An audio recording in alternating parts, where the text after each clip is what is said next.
రాఘవులు గారు పాలిట్ బ్యూరో సభ్యులు బివి రాఘవులు గారు, మన పార్లమెంట్ అభ్యర్థి కేబీఆర్ నాయుడు గారు, కర్మూరి బాపిరాజు గారు, సిపిఎం సిపిఐ నాయకులందరూ ప్రసంగిస్తారు. ఈ ర్యాలీ రేపు సాయంత్రం 4:30కి జరిగే ర్యాలీ కొత్త బస్ స్టాండ్ నుంచి 4:30కి ప్రకాశం చౌక్ జరిగే బహిరంగ సభకి మీడియా మిత్రులందరినీ ఆహ్వానిస్తున్నాం. భీమరావు గారు చాలా కాలం కమ్యూనిస్ట్ మూవ్మెంట్ లో ఉండి సిపిఐ ఆయన లీడర్. ఇక్కడ మొత్తం మా పార్లమెంట్ ఆయన కోఆర్డినేట్ చేస్తారు, ఆయన మాట్లాడతారు. మే 13వ తారీఖున పార్లమెంటు అసెంబ్లీ ఎన్నికలు జరుగుతున్నాయి. ఈ ఎన్నికల్లో దేశవ్యాప్తంగా ఇండియా కూటమిగా మేము పోటీ చేస్తున్నాం. ఈ ఆంధ్ర రాష్ట్రంలో ఇండియా కూటమి ప్రధాన భాగస్వామ్య పక్షమైనటువంటి కాంగ్రెస్, ప్రధాన వామపక్షాలైనటువంటి సిపిఐ సిపిఎం మేము ఈ రాష్ట్రంలో ఎన్నికల సర్దుబాట్లు చేసుకుని పోటీ చేస్తున్నామండి.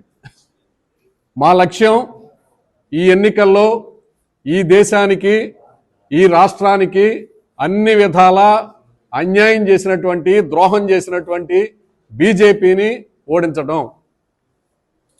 చూసాం, ఈ రాష్ట్రానికి ప్రత్యేక హోదా ఇస్తామని బీజేపీ దగా చేసిందండి. రైల్వే జోన్ ఇస్తామని ఈ రోజుకి దాని మాట మాట్లాడట్లేదు. పోలవరం ప్రాజెక్టుకి నిధులు ఇస్తామని అరకొర నిధులు మాత్రమే ఇచ్చారు. జాతీయ ప్రాజెక్టుగా ప్రకటించిన తర్వాత కూడా దేశంలో ఉన్నటువంటి అధికార బీజేపీ మోడీ ప్రభుత్వం ఆ జాతీయ ప్రాజెక్టుని పూర్తి చేయడానికి ఏమాత్రం కూడా ముందుకు రావట్లేదు. కడపలో స్టీల్ ప్లాంట్ ఇస్తామన్నారు, అది ప్రైవేట్ వ్యక్తులకు కట్టబెట్టారు. పోరాడి సాధించుకున్నటువంటి ఉక్కు ఫ్యాక్టరీని ప్రాణత్యాగాలతోటి ఆంధ్రుల ఆత్మగౌరవంగా, తెలుగు జాతి ఆత్మగౌరవంగా ఉన్నటువంటి విశాఖ ఉక్కు ఫ్యాక్టరీని అమ్మేస్తున్నారు. వీటితో పాటు గంగవరం పోర్టు, కృష్ణపట్నం పోర్టు, రోడ్లు, విమానాశ్రయాలు, బ్యాంకులు, ఎల్ఐసి, పోస్టలు, టెలికాం వీటిలన్నింటినీ కూడా అమ్మేసి ఈ రోజున దేశానికి బీజేపీ ద్రోహం చేస్తుంది. ఆంధ్రుల ఆత్మగౌరవానికి ప్రతీకగా ఉన్నటువంటి ఆంధ్రా బ్యాంకును కూడా ఈ రోజున మూసేసి ఈ రాష్ట్రానికి బీజేపీ ద్రోహం చేసింది. ఇక దేశంలో చూసినప్పుడు రైతులకు అన్యాయం చేసింది. రెట్టింపు ఆదాయం రైతులకు ఇస్తామని చెప్పినటువంటి బీజేపీ రైతుల ఆత్మహత్యల్ని రెట్టింపు చేసింది. వ్యవసాయ కూలీలకు ఉపాధిగా ఉన్నటువంటి ఉపాధి హామీ పథకాన్ని నీరుగారుస్తుంది. కౌలు రైతులను పట్టించుకోవట్లేదు, చేతివృత్తిదారుల్ని పట్టించుకోవట్లేదు. కార్మిక వర్గానికి ద్రోహం చేసేలామైన సమస్యగా ఉంది. ఆ కాలుష్య సమస్యకి అత్యంత ప్రాధాన్యతని ఇండియా కూటమిగా మేము ఇస్తాం. కేబీఆర్ నాయుడు గారు నరసాపురం పార్లమెంట్ అభ్యర్థిగా గెలిపించమని కోరుతున్నాం. ఆయన గెలుపు పట్ల మా అందరికీ కమ్యూనిస్టులుగా సిపిఐ సిపిఎం మేము సంపూర్ణమైన మద్దతు ఇస్తున్నాం, సంపూర్ణమైన విశ్వాసం ఉంది. అంచేత ఇండియా కూటమిగా ఈ జిల్లాలో కాలుష్యానికి ప్రధాన ప్రాధాన్యత ఇస్తే ఆ కాలుష్య నివారణకి కృషి చేస్తాం. త్రాగునీటి పార్లమెంట్ కాంగ్రెస్ అభ్యర్థిగా మీ ముందుకు వస్తున్నాను. మీకు అందరికీ తెలుసు, గత 10 సంవత్సరాలుగా ఈ రాష్ట్ర పాలకులు ఆంధ్ర రాష్ట్రానికి చాలా అన్యాయం చేశారు. ప్రత్యేక హోదా సాధించడంలో అయితేనేమండి, విభజన హామీలు సాధించడంలో కూడా వీళ్ళు ఎటువంటి అడుగు వేయలే. ఈ 2 ప్రాంతీయ పార్టీలు చాలా ఘోరమైన అన్యాయం చేశాయి. ఒక పార్టీ ప్రత్యక్షంగా పొత్తు పెట్టుకుంది, తెలుగుదేశం పార్టీ. జగన్మోహన్ రెడ్డి గారు పరోక్షంగా పొత్తు పెట్టుకున్నాడు. అసలు నేను అడుగుతున్నాను ఈ మీడియా సమక్షంలో, మన జగన్మోహన్ రెడ్డి గారికి ఎందుకు ఓటేయాలి?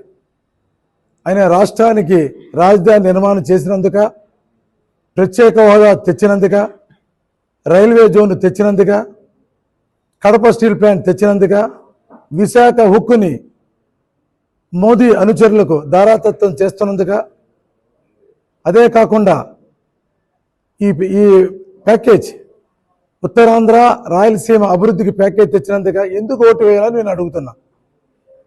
మీకు తెలుసు, దేశవ్యాప్తంగా రైతులు ఆందోళన చేశారు. ఇక్కడ మనకి ఇది రైతాంగం ప్లేస్ కాబట్టి మాట్లాడుతున్నా.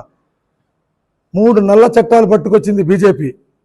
ఢిల్లీ నడుబొడ్డున వేలాది మంది రైతులు 2 సంవత్సరాల పాటు ఆందోళన చెంది 750 మంది రైతులు చనిపోయారు.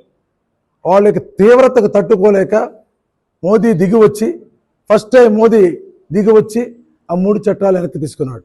కానీ ఈ రోజుని మా నాయకుడు రాహుల్ గాంధీ మేనిఫెస్టోలో పెట్టాడు ఆయన ఏమని, కనీస మద్దతు ధరకు న్యాయబద్ధత ఇస్తామని. దానివల్ల ఏంటి కనీస మద్దతు న్యాయబద్ధత అంటే మీ పెట్టుబడికి 50% లాభం కలిపి కనీస మద్దతు నిర్ణయిస్తే వాళ్ళు గిట్టుబాటు వస్తుంది. స్వామినాథన్ కమిషన్ బేసిస్ మీద ఇస్తున్నాడు ఆయన. దానివల్ల వాళ్ళకి గిట్టుబాటు ధర వస్తుంది. ఏ ప్రభుత్వం వచ్చినా కూడా దీన్ని ఒక చట్టం చేస్తున్నారు.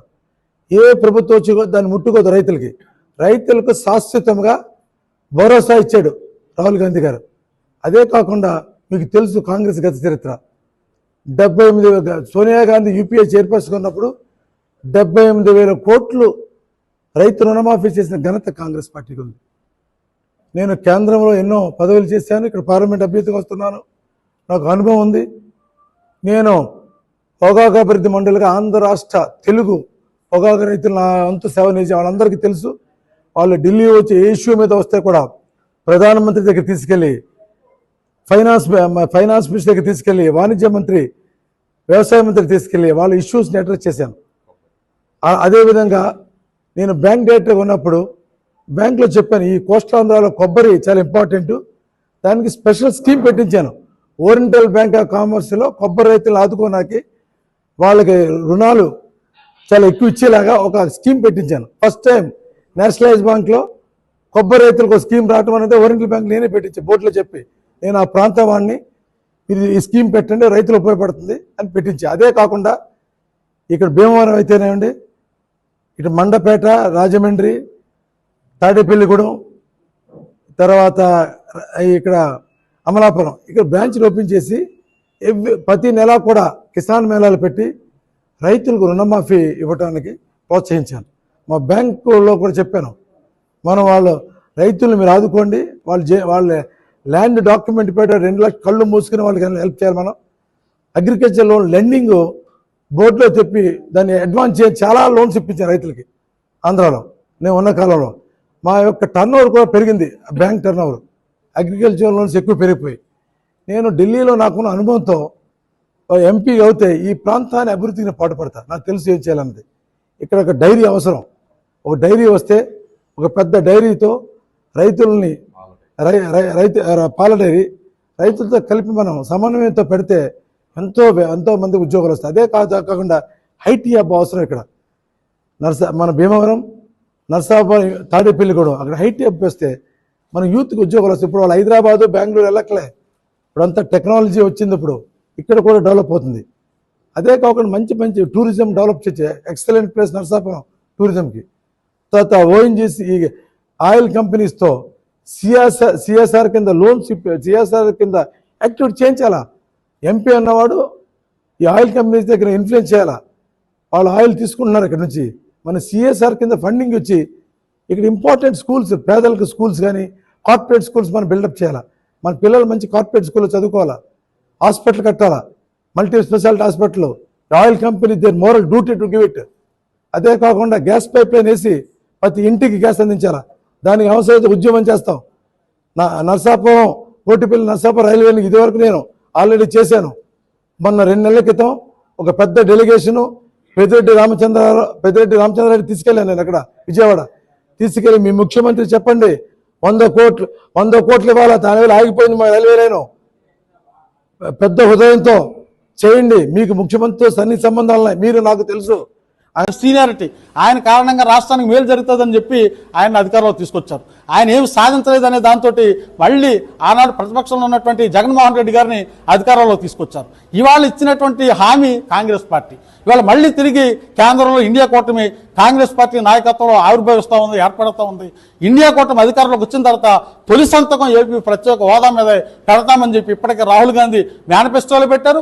ఆయన ఈ సందర్భంగా కూడా ప్రకటన చేశారు. అంచేత రేపు రాష్ట్ర సమున్నతమైనటువంటి అభివృద్ధి ఇండియా కూటమి కాంగ్రెస్ తోటే సాధ్యం. ఇవాళ కాంగ్రెస్ని గెలిపించుకోవాల్సిన బాధ్యత దేశ ప్రజలకి, రాష్ట్ర ప్రజలకి, ముఖ్యంగా మన జిల్లా వాసులకు కూడా ఉందా. అంచేత మేము విస్తృతంగా తీవ్రమైనటువంటి ఆయన గెలుపు కోసం ప్రయత్నం చేస్తూ ఉన్నాం. ప్రజల మద్దతు ఇస్తా ఉన్నారు. వీరందరూ కూడా మనస్ఫూర్తిగా పాత్రికేయులు కూడా మీ వంతు సహకారాన్ని అందించాలని కోరుకుంటూ ఇండియా కూటమి అభ్యర్థులు గెలిపించాలని చెప్పి మరొకసారి మీ అందరికీ మనవి చేస్తా ఉన్నాం.